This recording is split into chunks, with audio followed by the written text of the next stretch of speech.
Let me congratulate the Senate and indeed the National Assembly for once again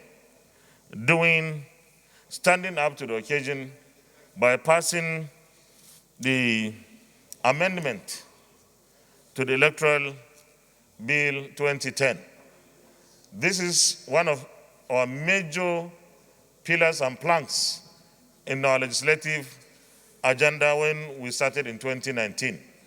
This is one bill that Nigerians particularly are so interested in because it's one sure way of enhancing our electoral processes and producing leaders at various levels of governance. What we have done today is to respond to the observations of Mr. President and the calls by our constituents and other stakeholders on the need for us to expedite action on addressing those observations made by Mr. President. And we have done that very, very patriotically. Today, as the bill stands, there is provision for all the possible options for selection of candidates from the presidency to the councillorship. The available options we have: 1, the direct primaries; 2, the indirect primaries; 3, the consensus candidature.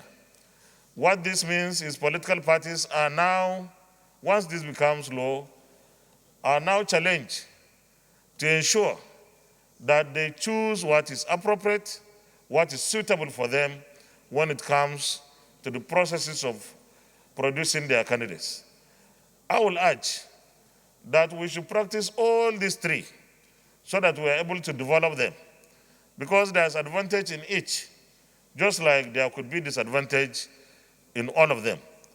Ours is to ensure proper and appropriate application of these models. If we don't, as practicing politicians, our parties, if the parties don't and try to go around in cycles and maybe cutting corners, these processes will continue to be disadvantaged at all times. I am convinced that all the political parties will look and take advantage of this new law by the time Mr. President signs it. With this, we also hope and pray that INEC, the electoral body, will take advantage of all the available amendments, including what they suggested to the committees, will be amendments that will enhance their activities, their performance.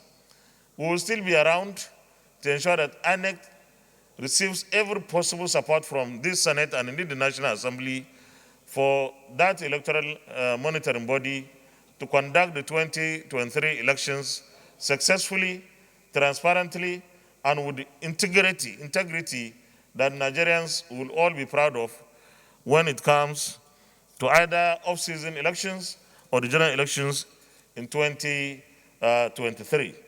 But laws alone will not be enough. We may have the best laws. If we don't operate them properly, they may not mean much. So I urge both practitioners, politicians, and INEC to ensure that we obey and operate the laws as provided in the Electoral Act. We are very optimistic that once the clean copy of this bill is sent to Mr. President will assent to the bill.